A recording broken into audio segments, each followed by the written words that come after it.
আমচুৰ নীলবাগান আঞ্চলিক সমিতি গঠন মঙ্গলবাৰে 14/1/2025 সৌদৌসম সংখ্যালঘু ছাত্ৰ ইউনিয়নৰ হোজাই জিলা সমিতিৰ অন্তৰ্গত বৃহত্তৰ নীলবাগান আঞ্চলিক সমিতিৰ সাধাৰণ সভা অনুষ্ঠিত হয়। উক্ত অনুষ্ঠানত আব্দুল আহাদক সভাপতি, শামিম আহমেদক সাধাৰণ সভাপতি, সৌদ হুছেইনক সাধাৰণ সম্পাদক হিচাপে 151 জনীয়া এখনি শক্তিশালী আঞ্চলিক সমিতি গঠন কৰে। দালালমুক্ত নিকাহ সমাজ গঢ়াৰ স্বাৰ্থত আৰু অন্যায় অত্যাচাৰ বেবিচাৰ তথা ড্ৰাগছ বাল্য বিবাহ শিশু শ্ৰমিক আদি সামাজিক ব্যাধিৰ বিৰুদ্ধে আমচুৰ সংগ্ৰাম অধিক শক্তিশালী কৰাৰ উদ্দেশ্যে নীলবাগান এলেকাৰ চাৰিওফালৰ যুৱকেৰে গঠিত সমিতিৰ নৱনিযুক্ত সমূহ বিষয়ববীয়াক হোজাই জিলা আমচুৰ তৰফৰ পৰা আন্তৰিক অভিনন্দন জনায়। হোজাই জিলা আমচুৰ অন্তৰ্গত বৃহত্তৰ নীলবাগান আঞ্চলিক সমিতিৰ সাধাৰণ সভা অনুষ্ঠিত হয় নীলবাগানৰ বজাৰৰ মাজমজিয়াত। আজি এই সাধাৰণ সভাত বৃহত্তৰ নীলবাগান এলেকাৰ বিভিন্ন সদৰগাঁও, মেথিগাঁও, আশীনগৰ আদিকে ধৰি বিভিন্ন ঠাইৰ শ শ যুৱকে আমচুত যোগদান কৰে আৰু মুৰব্বী সমাজৰ উপস্থিতিত সকলোৰে দিহা পৰামৰ্শ লৈ আমি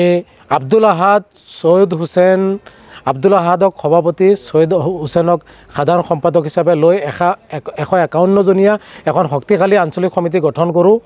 আৰু এই আঞ্চলিক সমিতিয়ে হোজাই জিলাৰ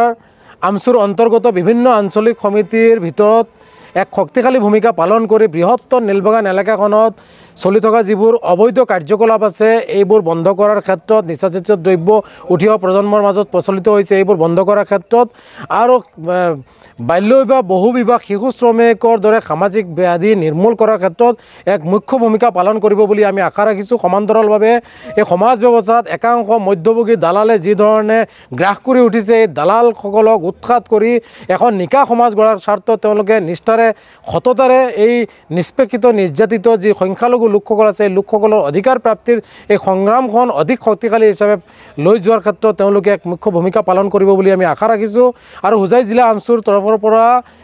পুনৰাই সভাপতি, সাধাৰণ সম্পাদক সহ সমিতিখনৰ প্ৰত্যেকজন সদস্যক আন্তৰিক অভিনন্দন, শুভেচ্ছা জ্ঞাপন কৰিছোঁ আৰু আশা ৰাখিছোঁ এনেধৰণে তেওঁলোকৰ গতিধাৰা অব্যাহত ৰাখি হোজাই জিলা আমচুক নীলবাগান আঞ্চলিক সমিতিয়ে এক শক্তিশালী ভূমিকা পালন কৰি